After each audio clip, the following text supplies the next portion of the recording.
അസ്സലാമു അലൈക്കും വറഹ്മത്തുള്ളാഹി വബറകാതുഹു. ഹദീസ് ക്ലാസ് 1418. ബഹുമാനപ്പെട്ട ഇമാം ഹാക്കിം റളിയല്ലാഹു അൻഹു റിപ്പോർട്ട് ചെയ്യുന്ന ഹദീസ്.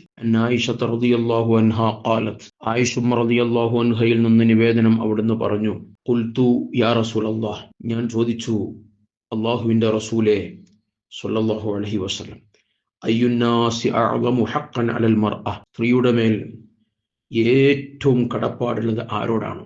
ഒരു സ്ത്രീക്ക് ഏറ്റവും കടപ്പാടുള്ളത് ആരോടാണ്? ഖാല, ഹബീബ് സല്ലല്ലാഹു അലൈഹി വസല്ലമ തങ്ങൾ പറഞ്ഞു, സൗജുഹ, അവളുടെ ഭർത്താവിനോടാണ് ഏറ്റവും കടപ്പാടുള്ളത്. ഖുൽതു, ഞാൻ വീണ്ടും ചോദിച്ചു, ഫഅയ്യുന്നാസി അഅ്ളമു ഹഖ്ഖൻ അലർ റജുൽ, എന്നാൽ ഒരു പുരുഷന് ഏറ്റവും കടപ്പാട് ആരോടാണ്? ഖാല, ഹബീബ് സല്ലല്ലാഹു അലൈഹി വസല്ലമ തങ്ങൾ പറഞ്ഞു, ഉമ്മുഹു, അവന്റെ ഉമ്മയോടാണ് ഏറ്റവും കടപ്പാടുള്ളത് പുരുഷൻ. ഈ ഹദീസ് വളരെ ശ്രദ്ധേയമാണ്. ഇത് നമ്മളൊക്കെ മനസ്സിലാക്കി വെക്കണം.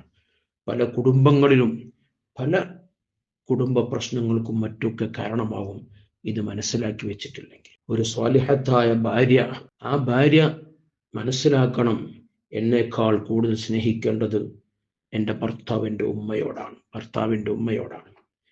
ആ ഉമ്മ കഴിച്ചിട്ടാണ് ഞാനുള്ളത്. പലപ്പോഴും പല തലയണ മന്ത്രത്തിൽ പെട്ടുപോയി പല പുരുഷന്മാരും ഉമ്മയെ ചീത്ത പറയാറുണ്ട്, ആക്ഷേപിക്കാറുണ്ട്. അതൊരിക്കലും ശരിയല്ല. അതവൻ്റെ ദുന്യാവും ആഖിറവും പരാജയപ്പെടാൻ കാരണമാകും. ഒരിക്കലും നമ്മൾ ഉമ്മയെ വേദനിപ്പിക്കാൻ പാടില്ല.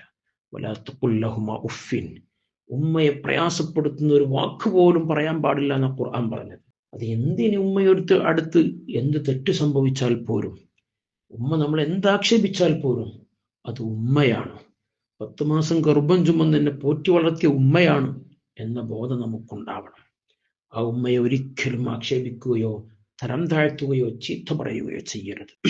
അങ്ങനെ ഏതെങ്കിലും പറയുന്ന ഭർത്താക്കന്മാരുണ്ടെങ്കിൽ സ്വാലിഹത്തായ ഭാര്യമാർ പറയണം, നിങ്ങൾ ഉമ്മയെ ചീത്ത പറയരുത് കേട്ടോ, ഉമ്മയെ നിങ്ങൾ നല്ലോണം സ്നേഹിക്കണം, ഉമ്മ കഴിച്ചിട്ടാണ് ഞാനുള്ളത് എന്ന് പറയണം. അതാണ് സ്വാലിഹത്തായ ഒരു ഭാര്യ. അപ്പൊ ആ രൂപത്തിൽ ഉമ്മയോട് നമ്മൾ പ്രത്യേക പരിഗണന കൊടുക്കണം, ഉപ്പയോട് കൊടുക്കണം.